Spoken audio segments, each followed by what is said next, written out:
Hello मेरे प्यारे बच्चों, very good evening to all of you.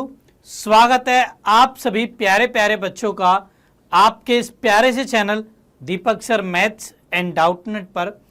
बच्चों, आज मैं आप सभी के लिए बहुत ही इंपॉर्टेंट क्लास लेकर के आया हूं, जिसमें बेटा हम क्लास 12th के इंपॉर्टेंट चैप्टर आव्यूह के बहुत ही इंपॉर्टेंट टॉपिक के बारे में बात करेंगे।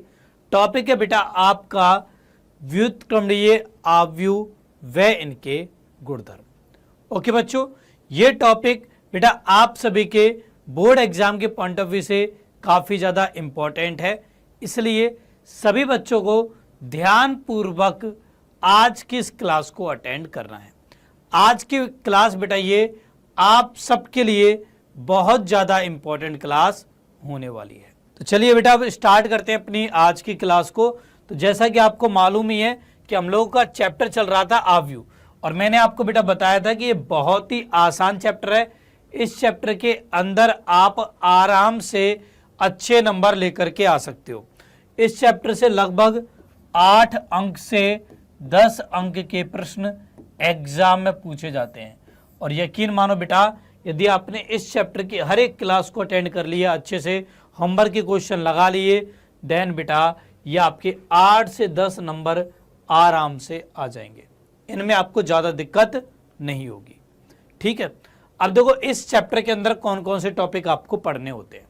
तो इतने टॉपिक है बेटा जो कि आपको इस चैप्टर के अंतर्गत पढ़ने होते हैं। आव्यूह क्या होता है, आव्यूह के बारे में आपको जानना होता है। आव्यूह की कोटि कैसे निकालते हैं वो आपको पढ़ना होता है। आव्यूह के प्रकार पढ़ने होते हैं। आव्यूह की समानता के बारे में जानना होता है कि कब दो आव्यूह समान कहे जाते हैं। आव्यूह पर आपको संक्रियाएं देखनी होती हैं। आव्यूह का योग करना, एक अदिश से गुणा करना, अंतर ज्ञात करना, गुणा आव्यूह को गुणा करना, तो ये सारे टॉपिक आपको पढ़ने होते हैं और आपने पिछली क्लास तक इन्हें पढ़ लिया है। इसके अलावा आव्यूह का परिवर्त ज्ञात करना आपने सीख लिया। सम्मित तथा विषम सम्मित आव्यूह के बारे में आप लोगों ने पढ़ लिया है। यहां तक बेटा आप सब ने पिछली क्लास तक पढ़ लिया। अब बच गए गिनती के 3 टॉपिक जिन्हें आप आगे पढ़ोगे। पहला होगा आव्यूह पर प्रारंभिक संक्रियाएं या आव्यूह रूपांतरण। देखिए बेटा आज मैं आपको आव्यूह के ऊपर कुछ प्रारंभिक संक्रियाएं कर पढ़ाऊंगा। उन संक्रियाओं को लगाने से आव्यूह एक रूप से दूसरे रूप में रूपांतरित हो जाएगा, इसलिए इसको हमने बोला आव्यूह रूपांतरण। रूपांतरण मतलब रूप परिवर्तित हो जाना। तो आव्यूह का बेटा यहां पर रूप परिवर्तित हो जाएगा। देन इसके बाद हम व्युत्क्रमणीय आव्यूह के बारे में जानेंगे कि व्युत्क्रमणीय आव्यूह क्या होता है और इसके गुणधर्म क्या क्या होते हैं। ये सब हम यहाँ पर डिस्कस करेंगे। ये भी बेटा मैं आपको आज पढ़ाऊंगा। एंड फिर इसके बाद एक टॉपिक बच जाएगा, इसे हम अगली क्लास में देखेंगे, दैट इज प्रारंभिक संक्रियाओं द्वारा आव्यूह का व्युत्क्रम कैसे ज्ञात किया जाता है। ठीक है, तो ये बेटा टॉपिक है जो कि आपको इस अध्याय के अंतर्गत पढ़ने हैं। ठीक है, मोस्टली टॉपिक हम खत्म कर चुके हैं, यहां तक कुछ टॉपिक बचे जिन्हें हम आगे आने वाली क्लासेज में खत्म कर देंगे। ठीक है, शिवम बेटा आपके में ब्लैक शो हो रही है, तो बेटा बैक ले जाओ, बैक लो और बैक लेकर के ना दोबारा से क्लास को स्टार्ट करो, तो आपको क्लास दिखने लग जाएगी। ठीक है, बाकी यदि दिक्कत आए तो YouTube पर क्लास देख लो। ओके बेटा, चलिए अब देखो।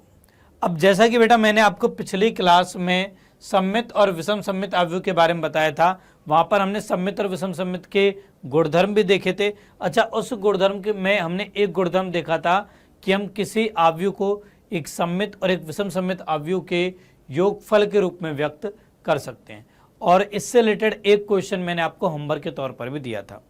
चलिए, कुछ बच्चों को फिर भी इसमें प्रॉब्लम थी, तो चलिए बेटा एक क्वेश्चन मैं आज आपके लिए ऐसा लेकर के आया हूं जिसमें हमें किसी आव्यूह को सम्मित तथा विषम सम्मित आव्यूह के योगफल के रूप में व्यक्त करना है। ठीक है, अब ध्यान से समझिएगा कि कैसे हम इस प्रश्न को हल करेंगे।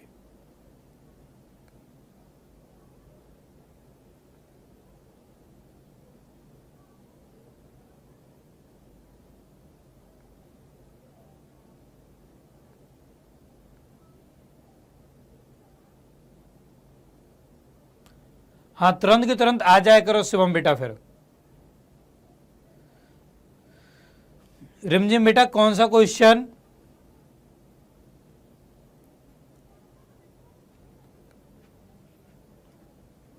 रिमझिम बेटा कौन सा क्वेश्चन की बात कर रहे हो आप? आपने मुझे कुछ क्वेश्चन भेजा है क्या?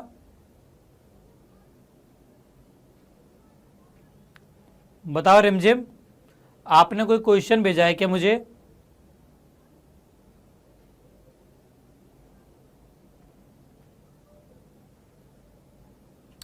चलिए चलिए बेटा अब इस क्वेश्चन को समझते हैं।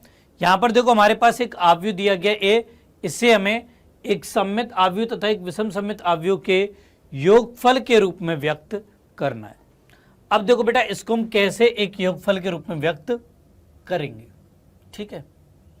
तो देखो हम जानते हैं कि हम किसी आव्यूह ए को बराबर लिख सकते हैं 1/2 गुणा ए प्लस ए डैश प्लस 1/2 गुणा ए माइनस ए डैश। हम बेटा किसी आव्यूह को एक सममित और एक विषम सममित आव्यूह के योगफल के रूप में इस प्रकार से व्यक्त कर सकते हैं।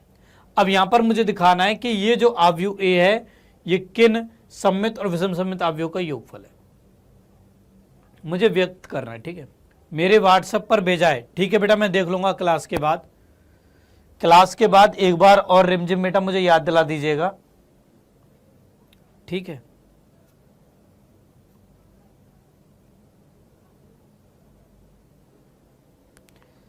आशीष कोटा बेटा आप मेरे को व्हाट्सएप पर भेज सकते हो।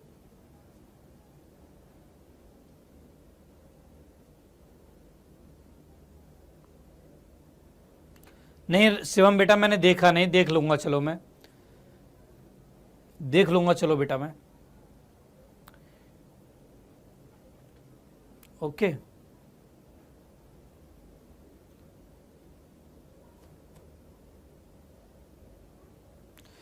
आशीष कोटा बेटा देखो मेरा बेटा टेलीग्राम ग्रुप है, उस ग्रुप पे जाओ, वहां पर आपको मेरा नंबर मिल जाएगा, ठीक है।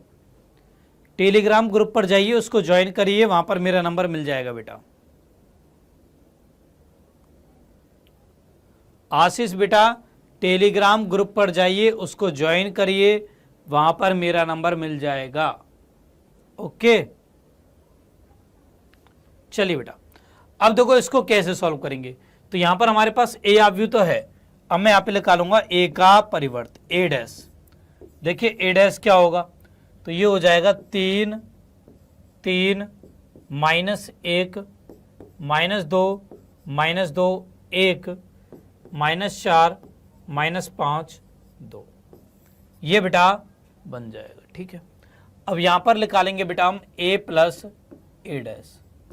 देखिए बच्चों a प्लस ए डैश क्या होगा, तो a प्लस ए डैश हो जाएगा 3 और 3 6, 3 में से 2 गए तो 1 -1 -4 माइनस के 5 -2 प्लस के 3 प्लस का 1 -2 -2 माइनस के 4 1 -5 माइनस के 4 -4 -1 माइनस के 5 -5 प्लस का 1 माइनस के 4 2 और 2 4 हो जाएगा।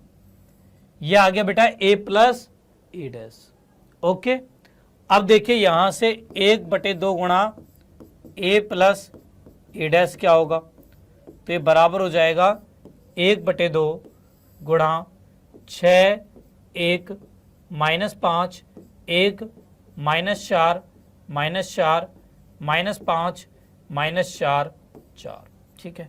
1/2 का बेटा अंदर गुणा करेंगे तो ये बन जाएगा 3 1/2 -5/2, यहाँ पर 1/2, यहाँ -2, यहाँ -2, यहाँ माइनस के 5/2, यहाँ पर -2 एंड यहाँ पर बेटा 2 बन जाएगा। ये बच्चों हमारे पास 1/2 गुणा a प्लस ए डैश आ जाएगा, ठीक है। अब मान लो बेटा ये हमारे पास P आव्यूह है, ठीक है। अब हम इसका परिवर्त ज्ञात करेंगे, तो P डैश देखिए क्या आएगा, ये बेटा हमारे पास आ जाएगा 3 1/2 माइनस 5/2, पंक्ति को स्तंभों में, स्तंभों को पंक्ति में बदल दो। तो पहली पंक्ति पहले स्तंभ बन गई, दूसरी पंक्ति को दूसरा स्तंभ बनाओ, तो 1/2 -2 -2। तीसरी पंक्ति को तीसरे स्तंभ बनाओ तो -5/2 -2 2 हो जाएगा। ये हमारे पास आ जाएगा। ठीक है, अब ध्यान से देखिए बेटा, तो ये P के बराबर ही है। ठीक है, तो हम यहां पे लिख सकते हैं अतः P अर्थात 1/2 गुणा A प्लस A डैश एक सममित आव्यूह है, एक सममित आव्यूह है। ठीक है, अच्छा इसी प्रकार हम यहां पर निकालेंगे बेटा अब A माइनस A डैश। अब देखिए बच्चों A माइनस A डैश क्या होगा, तो यहां पर तो आ जाएगा 0। भाई 3 में से 3 जाएंगे 0 हो जाएगा, 3 में से -2 जाएंगे तो यहां पर हो जाएगा 5। इसके बाद -1 में से -4 जाएंगे तो 3 हो जाएगा। फिर इसके बाद -2 में से 3 जाएंगे, माइनस का 5 हो जाएगा। -2 में से -2 जाएंगे 0 हो जाएगा। इसके बाद 1 में से -5 जाएंगे तो 6 हो जाएगा। फिर इसके बाद -4 + 1 माइनस के 3 हो जाएगा। इसके बाद -5 - 1 माइनस का 6 हो जाएगा। यहाँ पर 2 में से 2 जाएगा तो 0 हो जाएगा। यह आ गया A माइनस में A डैश। ठीक है, अब यहाँ से देखिए बेटा 1/2 गुणा A माइनस A डैश क्या होगा, तो ये बराबर हो जाएगा 1/2 गुणा आव्यूह 0 5 3 -5 0 6 -3 -6 0। तो ये हमारे पास बेटा बन जाएगा यहाँ से 0 5/2 3/2 -5/2 0 3 -3/2 -3 0। ये बेटा हमारे पास बन जाएगा 1/2 गुणा A माइनस A डैश। ठीक है, अब मान लीजिए बेटा ये हमारे पास Q आव्यूह है। ओके, अब बेटा हम इसका परिवर्त ज्ञात करेंगे। तो देखो Q डैश क्या होगा, Q डैश देखिए बेटा क्या होगा, इस आव्यूह Q का परिवर्त क्या होगा, तो हो जाएगा 0 5/2 3/2 -5/2 0 3 -3/2 -3 0। ये बेटा हमारे पास हो जाएगा, एंड ये बच्चों बराबर है -Q के। ठीक है, तो अतः Q अर्थात 1/2 गुणा A माइनस A डैश एक विषम सममित, एक विषम सममित आव्यूह है। ठीक है बेटा, ये एक विषम सममित आव्यूह हो जाएगा। ओके, अब यहां पर देखिए बच्चों, यदि मैं इन दोनों आव्यूह को जोड़ूं तो मुझे क्या मिलेगा।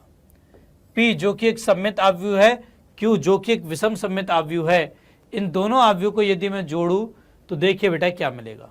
तो P आव्यूह हमारे पास क्या आया, ये 3 1/2 -5/2 3 1/2 -5/2, यहाँ पर 1/2 -2 -2, यहाँ -5/2, यहाँ -2, एंड यहाँ पर है 2।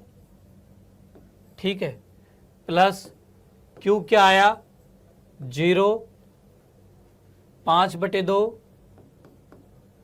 3/2 -5/2 0 3 -3/2 -3 0। ये था बेटा Q आव्यूह। ठीक है, अब देखो इन दोनों आव्यूह को हम बराबर आपस में जोड़ते हैं तो देखिए क्या होगा, बराबर में 3 + 0 3, 1/2 में 5/2 को जोड़ा तो 6/2 यानी 3 हो जाएगा। -5/2 में 3/2 जोड़ोगे तो -2/2 -1 हो जाएगा। 1/2 में -5/2 जोड़ोगे -4/2 यानी -2 हो जाएगा। -2 + 0 -2 हो जाएगा। -2 + 3 1 हो जाएगा। -5/2 -3/2 -8/2 -4 हो जाएंगे। -2 -3 -5 हो जाएंगे। 2 + 0 बेटा 2 हो जाएगा। अब ध्यान से देखिए बेटा ये क्या है, 3 3 -1 -2 -2 1 -4 -5 2, तो ये बेटा हमारे पास ए आव्यूह है। तो यहां पर देखिए बच्चों मैंने ए आव्यूह को सममित और विषम सममित आव्यूह के योगफल के रूप में व्यक्त कर दिया और यही बच्चों में क्वेश्चन में करना था। ठीक है, तो इस प्रकार से बच्चों आपको इस प्रश्न को हल करना था। ओके, हाँ बेटा मुझे मालूम है ये वाला क्वेश्चन एनसीईआरटी में है।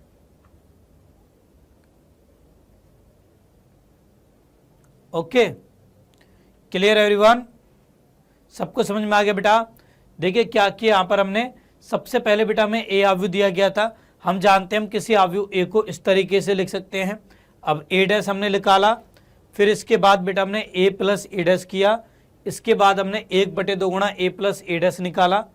ठीक है, इसको बेटा हमने पी आव्यूह मान लिया। फिर हमने इस आव्यूह पी का परिवर्त ज्ञात किया तो पी डैश हमारे पास ये आ गया। यहाँ पर पी और पी डैश दोनों बराबर हैं, इसका मतलब आव्यूह पी एक सममित आव्यूह है। फिर इसके बाद हमने ए माइनस ए डैश निकाला, इसके बाद हमने 1/2 गुणा ए माइनस ए डैश निकाला जिसे हमने क्यू नाम दे दिया। अब क्यू डैश निकाला, क्यू डैश हमारे पास ये आ गया जो कि माइनस क्यू के बराबर आ गया, तो इसका मतलब क्यू एक विषम सममित आव्यूह है। क्लियर, क्लियर है। चलिए अब इसके बाद चलते हैं बेटा हम अगले टॉपिक पर। तो अगला हमारा टॉपिक है बेटा आव्यूह पर प्रारंभिक संक्रियाएं। ठीक है, तो बेटा हम आव्यूह पर टोटल 6 संक्रियाएं लगाते हैं। कुल में बेटा हमारी 6 संक्रियाएं होती हैं, जिनमें से 3 लगती हैं बेटा पंक्तियों पर और बच्चों 3 संक्रियाएं लगती हैं स्तंभों पर। ऐसे बेटा टोटल 6 संक्रियाएं हैं जो कि आव्यूह के ऊपर लगती हैं। ओके, अब एक एक करके हम इन सबको जानेंगे। ठीक है, चलिए तो सबसे पहले नंबर की और दूसरे नंबर की संक्रिया है कि किसी 2 पंक्ति या 2 स्तंभों का परस्पर विनिमय। देखो इसी लाइन में बेटा आपकी 2 संक्रियाएं छिपी हुई हैं। पहली संक्रिया है 2 पंक्तियों का परस्पर विनिमय, दूसरी संक्रिया है 2 स्तंभों का परस्पर विनिमय। ठीक है, जैसे मान लीजिए हमारे पास कोई भी वर्ग आव्यूह दे रखा है, मान लो ये वर्ग आव्यूह है A B C D E F G H I. ठीक है, ये हमारे पास बेटा कोई भी वर्ग आव्यूह है। अब यहां पर मैं किन्हीं 2 पंक्तियों को आपस में बदलना चाहता हूं, मान लो पहली और तीसरी, इन दोनों पंक्तियों को मैं आपस में बदलना चाहता हूं। तो इसके लिए बेटा मुझे यहां पर एक संक्रिया लगानी होगी। तो वो संक्रिया को हम कैसे लिखेंगे, उसको हम ऐसे लिखेंगे कि मैं पहली पंक्ति को तीसरी पंक्ति के साथ परस्पर बदलना चाहता हूं। तो परस्पर बदलने के लिए बेटा हम इस तरीके का चिन्ह लगाएंगे। इसका मतलब मैं R1 को R3 में बदलना चाहता हूं और R3 को R1 में। ठीक है, तो ये संक्रिया आप यहां पे लगाओगे तो आपके पास बेटा एक नया आव्यूह आ जाएगा, मान लीजिए वो बी आव्यूह है। ठीक है, तो वो हो जाएगा जी एच आई। अब दूसरी पंक्ति में हम कोई छेड़छाड़ नहीं कर रहे, तो दूसरी पंक्ति एज इट इज रहेगी डी ई एफ, यहां पर हो जाएगा ए बी सी। ठीक है, तो इस तरीके से बेटा हम संक्रिया लगाते हैं और ऐसे संक्रिया लगती है हमारी आव्यूह पर। ठीक है, अब मान लो मुझे 2 स्तंभों का परस्पर विनिमय करना है, जैसे यहीं पर मान लो मुझे पहले और दूसरे स्तंभ का परस्पर विनिमय करना है, तो इसको हम लिखेंगे बेटा ऐसे, C1 और C2 का परस्पर अदला बदली करनी है, आदान प्रदान करना है। ठीक है, तो उसको बेटा हम ऐसे लिखेंगे, इससे मान लो मेरे पास एक नया आव्यूह C बन जाएगा। तो ये हमारे पास होगा, पहले स्तंभ को दूसरा स्तंभ बना दो, दूसरे को पहला, तो क्या B E H A D G C F I. Okay, तो ये बेटा हमने संक्रिया लगा दी। तो ऐसे बच्चों हम आव्यूह के ऊपर संक्रिया लगाते हैं। अब यहां पर देख रहे हो आप लोग कि आव्यूह का रूप परिवर्तित हो जा रहा है। जैसे हम संक्रिया लगा रहे हैं आव्यूह का रूप परिवर्तित हो रहा है। ठीक है बेटा, तो इसलिए हमने इसको आव्यूह रूपांतरण बोला। क्लियर?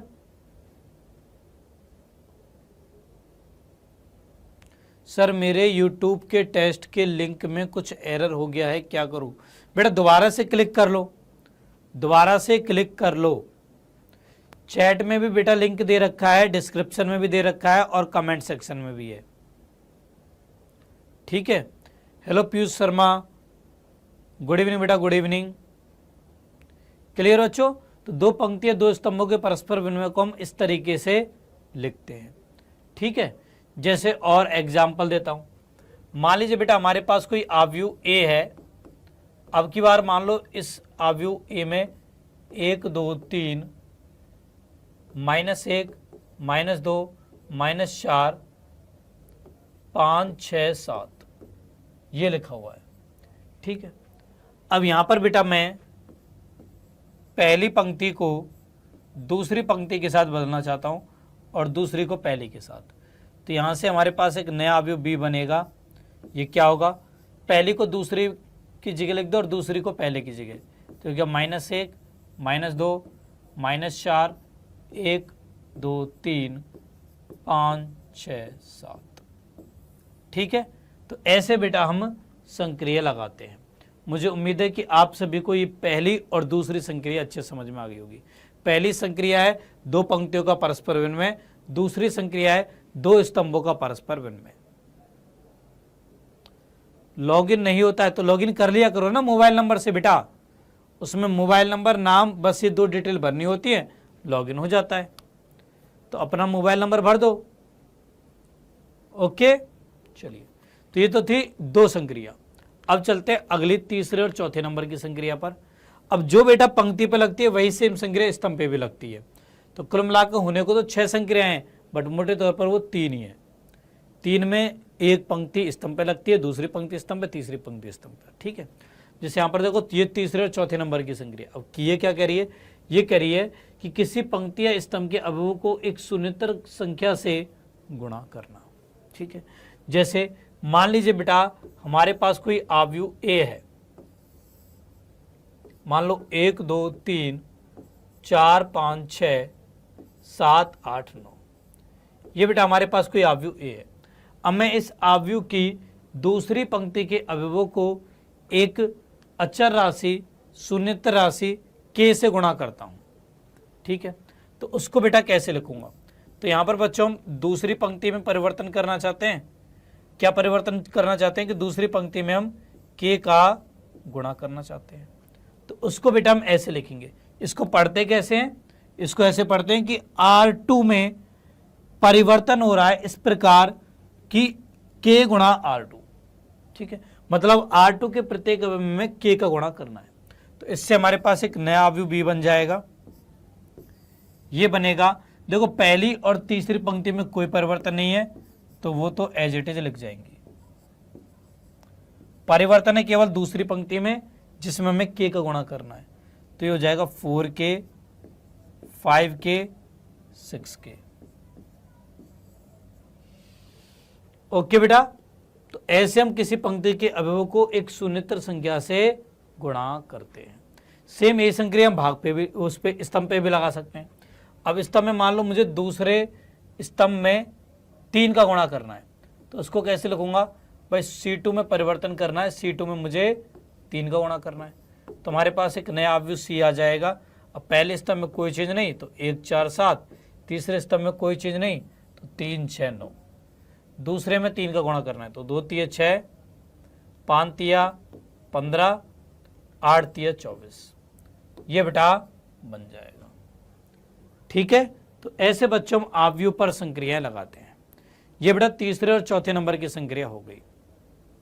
ठीक है, अब चलते हैं सबसे इंपॉर्टेंट 5वें और 6ठे नंबर की संक्रिया पर, और इस संक्रिया का प्रयोग बेटा आगे चलकर मोस्टली सब जगह पर होगा। ठीक है, अब क्या है ये संक्रिया? संक्रिया है किसी पंक्ति या स्तंभ के अवयवों में किसी अन्य पंक्ति अथवा स्तंभ के संगत अवयवों को किसी शून्येतर संख्या से गुणा करके जोड़ना। ठीक है, तो अब देखो इसको कैसे लिखेंगे। जैसे मान लीजिए हम आईवी पंक्ति में परिवर्तन करना चाहते हैं, हम आईवी पंक्ति में जेवी पंक्ति के गुणे को जोड़ना चाहते हैं, तो उसको बेटा हम इस तरीके से लिखेंगे कि हम आईवी पंक्ति में परिवर्तन करना चाहते हैं, हम आईवी पंक्ति में के गुणा जेवी पंक्ति को जोड़ना चाहते हैं। सेम ऐसे मान लो हम स्तंभ में करते हैं कि हम आईवी स्तंभ में परिवर्तन करना चाहते हैं, हम आईवी स्तंभ में एम गुणा जेवी स्तंभ को जोड़ना चाहते हैं, तो उसको बेटा हम इस तरीके से लिखेंगे। जैसे उदाहरण के तौर पर मान लीजिए ए आव्यूह है 1 2 3 4 5 6 7 8 9। ठीक है, अब यहां पर आप पहली पंक्ति में परिवर्तन करना चाहते हो, अब पहली पंक्ति में 2 गुणा दूसरी पंक्ति को जोड़ना चाहते हो, तो उसको बेटा हम इस तरीके से लिखेंगे। अब देखिए हमारे पास नया अवयव बी क्या बन जाएगा। तो हमें पहली पंक्ति में परिवर्तन करना है, पहली पंक्ति में हमें दूसरी पंक्ति के 2 गुने को जोड़ना है, तो 4 दूनी 8 और 1 9 हो जाएगा, 5 दूनी 10 और 2 12 हो जाएगा, 6 दूनी 12 और 3 15 हो जाएगा। यहाँ पर 4, यहाँ पर 5, यहाँ पर 6, यहाँ 7, यहाँ 8, यहाँ 9, क्योंकि दूसरी और तीसरी पंक्ति में कोई परिवर्तन नहीं हो रहा। ठीक है, तो ऐसे बेटा हम संक्रिया लगाते हैं। क्लियर सही बच्चों को? 6 की 6 संक्रिया समझ में आ गई। अब जैसे मान लीजिए बेटा मैं यहीं पर इस वाले अवयव में दूसरे स्तंभ में परिवर्तन करना चाहता हूं, दूसरे स्तंभ में मैं 5 गुणा तीसरे स्तंभ को जोड़ना चाहता हूं, तो देखो कैसे लगाएंगे संक्रिया। अब पहला स्तंभ एज इट इज तो 1 4 7, बाकी तीसरा स्तंभ भी एज इट इज है तो 3 6 9। दूसरे स्तंभ में परिवर्तन करना है हमें बेटा दूसरे स्तंभ में 5 गुणा तीसरे स्तंभ को जोड़ना है, तो 5 3 15 और 2 17 हो जाएगा, 5 6 30 और 5 35 हो जाएगा, 9 पढ़म 45 और 8 53 हो जाएगा।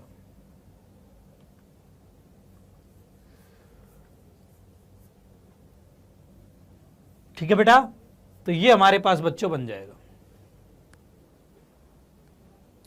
क्लियर बच्चों? तो ऐसे बेटा हम अवयव पर प्रारंभिक संक्रियाओं का प्रयोग करते हैं। समझ में आ गया सभी को? बच्चों बताइए मुझे, सारे बच्चों को समझ में आ गया ना? यस और नो बताइए बेटा।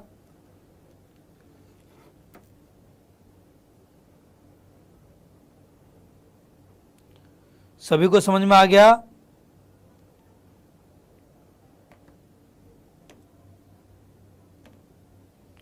सबको समझ में आ गया ना बेटा?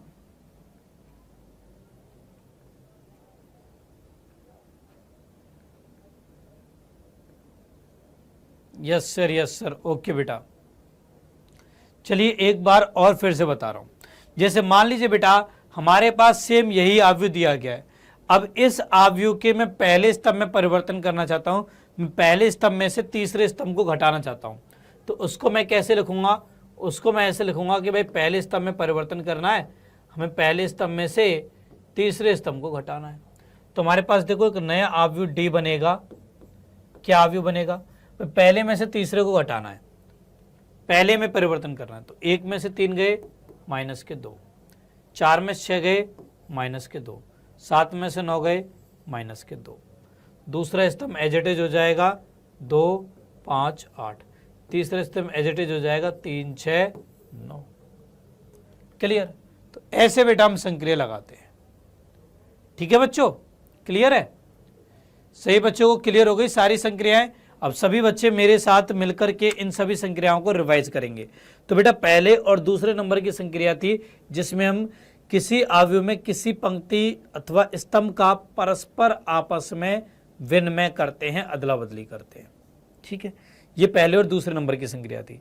इसके बाद तीसरे और चौथे नंबर की संक्रिया थी कि हम किसी आव्यूह में किसी पंक्ति अथवा स्तंभ के अवयवों को एक शून्येतर संख्या से गुणा कर सकते हैं। एंड इसके बाद पांचवें और छठे नंबर की संक्रिया थी ये वाली कि किसी पंक्ति अथवा स्तंभ के अवयव में किसी अन्य पंक्ति अथवा स्तंभ के संगत अवयवों को किसी शून्येतर संख्या से गुणा करके जोड़ना। ठीक है बेटा,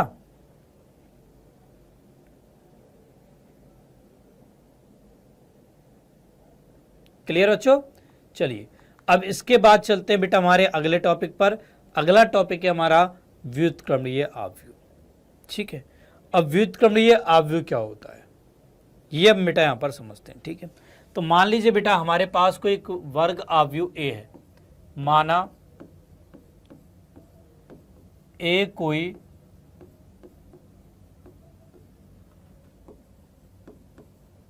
वर्ग आव्यूह है, एन कोटि का मान लो, माना ए कोई एन कोटि का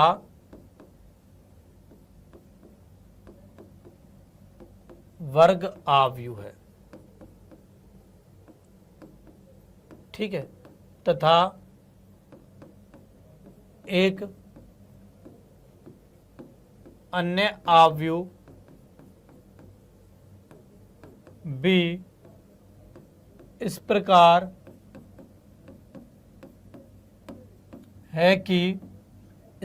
है कि ए बी बराबर बी ए बराबर आई। ठीक है, यदि एक अन्य आव्यूह बी इस प्रकार है कि ए बी बराबर बी ए बराबर आई, तो बी आव्यूह ए का व्युत्क्रम कहलाता है। ठीक है बेटा, बी आव्यूह ए का व्युत्क्रम होता है और इस बी आव्यूह को हम ए इनवर्स की तरह लिखते हैं। ठीक है, तो यदि हमारे पास ए कोई एन कोटि का वर्ग आव्यूह है और एक अन्य आव्यूह बी इस प्रकार है कि ए बी बराबर बी ए बराबर आई, तो बेटा ये जो हमारा बी आव्यूह होगा ये ए का व्युत्क्रम आव्यूह कहलाएगा। अब ये जो व्युत्क्रम आव्यूह होगा ये किस प्रकार का आव्यूह होगा ये हम बेटा यहां पर देखते हैं कि इसकी कोटि क्या होगी। ठीक है, तो यहां पर मैंने बोला कि भाई हमारे पास ए आव्यूह है, इसकी कोटि है एन गुणा एन, क्योंकि वर्ग आव्यूह है एन कोटि का। ठीक है, अब बी आव्यूह की कोटि मुझे नहीं मालूम कितनी है, तो मैंने मान लिया कि इसकी कोटि पी गुणा क्यू है। ओके, अब देखो बेटा ए बी संभव है, तो ए बी कब संभव होगा? जब ए के स्तंभों की संख्या बी की पंक्तियों की संख्या के बराबर होगी। तो यहां पर एन बराबर पी हो जाएगा एंड ए बी की कोटि हो जाएगी एन क्रॉस क्यू। ठीक है, अच्छा वहीं बात करें बेटा हम बी ए की, तो बी की कोटि है पी क्रॉस क्यू और ए की कोटि एन गुणा एन है।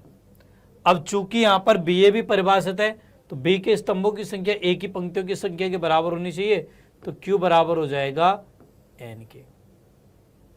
ठीक है, और अब यहां पर बी ए की कोटि बन जाएगी पी गुणा एन। ओके, तो यहां से बेटा हमारे पास क्या आया? यहां से हमारे पास आया कि भाई बी की कोटि भी एन गुणा एन ही है, मतलब बी वर्ग आव्यूह बी है और उसकी वही कोटि है जो कि हमारी आव्यूह ए की कोटि थी। ठीक है, तो ए बी बराबर बी ए बराबर आई हो जाएगा।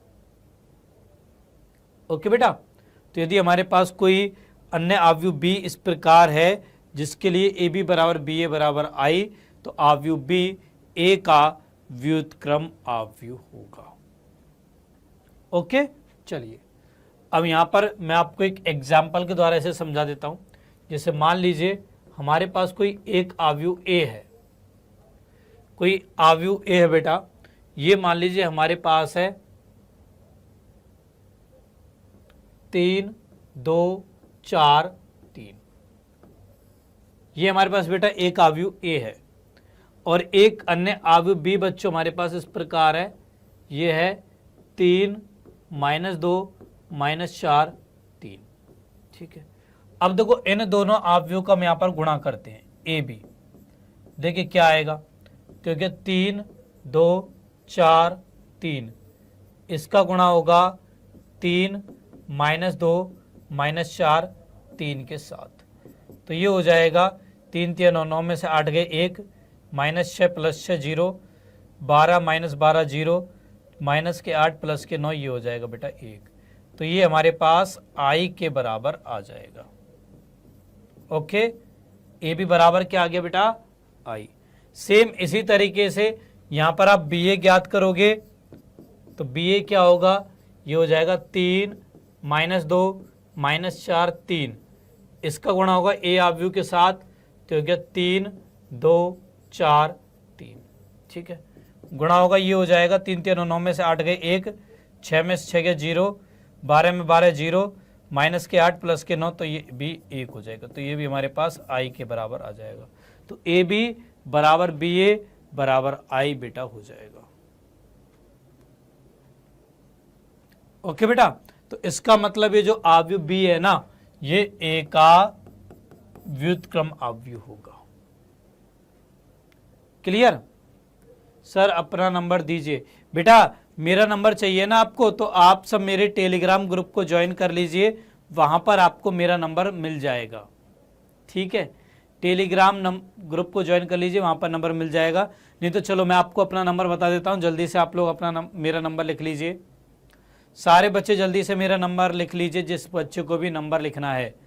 तो बेटा मेरा मोबाइल नंबर है 9650831981। ओके, 9650831981। कर दो शिवम बेटा, कर दो कोई नहीं, कर दो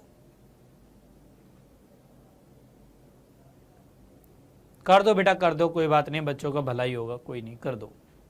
ओके शिवम, डाल दो, चैट सेक्शन में डाल दो। बटा देखो, कोई फालतू के मैसेज मत करना, कोई फालतू के कॉल्स मत करना। ओके, चलिए बेटा अब आगे चलते हैं। आगे हम व्युत्क्रमणीय आव्यूह के गुणधर्म देखते हैं। तो यहां पर बेटा पहला गुणधर्म है कि किसी वर्ग आव्यूह का व्युत्क्रम आव्यूह यदि उसका अस्तित्व है तो वो अद्वितीय होता है। मतलब किसी वर्ग आव्यूह का केवल और केवल एक ही व्युत्क्रमणीय आव्यूह होता है। ये बेटा पहला गुणधर्म है। ओके, अच्छा, इसके बाद दूसरा गुणधर्म है कि यदि ए तथा बी समान कोटि के व्युत्क्रमणीय आव्यूह हो तो ए बी का व्युत्क्रम बराबर होता है बी का व्युत्क्रम गुणा ए के व्युत्क्रम के। बेटा ए बी का इनवर्स बराबर होता है बी इनवर्स ए इनवर्स के। ये बेटा दूसरा गुणधर्म है व्युत्क्रमणीय आव्यूह का। सर यूपी बोर्ड का रिजल्ट कब आएगा? मैं मैथ में एंड टाइम पे आपके मोस्ट इंपॉर्टेंट क्वेश्चन देख के गया था, 100 मार्क्स का पेपर करके आया। अच्छा विनय बेटा, जल्दी ही यूपी बोर्ड का रिजल्ट आएगा, बहुत जल्दी। वैसे तो अभी न्यूज आ रही है कि 27 अप्रैल तक रिजल्ट आ सकता है, बट अभी कोई इसकी औपचारिक पुष्टि नहीं की गई है बेटा, आधिकारिक पुष्टि नहीं हुई है अभी इस चीज़ की। बट हाँ, उम्मीद है कि अप्रैल के लास्ट वीक में रिजल्ट आ जाएगा। ठीक है, ओके नीतीश कुमार। तो अब बेटा मजा लेना डाउटनेट ऐप का, है ना। चलिए इसके बाद अगले गुणधर्म पर चलते हैं। तीसरा गुणधर्म है बेटा, यदि आप किसी आव्यूह का व्युत्क्रम ज्ञात करोगे एंड देन उसका भी व्युत्क्रम निकालोगे तो आपको बेटा आव्यूह ए ही मिलेगा। ठीक है, तो ये थे बेटा व्युत्क्रमणीय आव्यूह के गुणधर्म। ओके बच्चों, ये व्युत्क्रमणीय आव्यूह के गुणधर्म थे।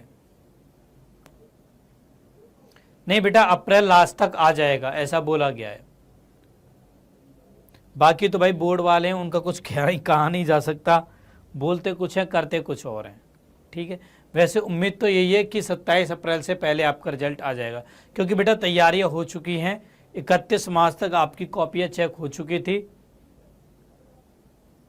किसी भी समय अब रिजल्ट घोषित की डेट आ सकती है, जैसे ही आएगी सबसे पहले आपको इसी चैनल पर बताया जाएगा। चलिए अब आपके दीपक सर आप सबसे विदा लेते हैं। जल्दी बेटा मैं मुलाकात करूंगा आपसे। एंड हाँ, सबसे इम्पॉर्टेंट चीज़ कि बच्चों आप सबको होमवर्क अवश्य करना है। प्रत्येक बच्चा जो पहली बार इस क्लास को देख रहा है वो ध्यान से सुन ले कि डेली उसको क्लास में होमवर्क दिया जा रहा है, उसको ये होमवर्क करना है। उसकी लिंक बेटा चैट सेक्शन में भी टॉप पर है, इसके अलावा डिस्क्रिप्शन में भी है एंड इसके अलावा कमेंट सेक्शन में बेटा पिंड है। ठीक है, तो आपको होमवर्क अवश्य करना है। होमवर्क करते रहिए, अच्छे नंबर आपके आएंगे। ठीक है बेटा, चलिए अब दीपक सर आप लोगों से विदा लेते हैं। जय हिंद दोस्तों, जल्दी हमारी मुलाकात होगी नेक्स्ट क्लास में। तब तक के लिए बेटा bye bye, take care everyone, good night बेटा, गुड नाइट, गुड नाइट बच्चों, बाय बाय, बाय बाय बेटा।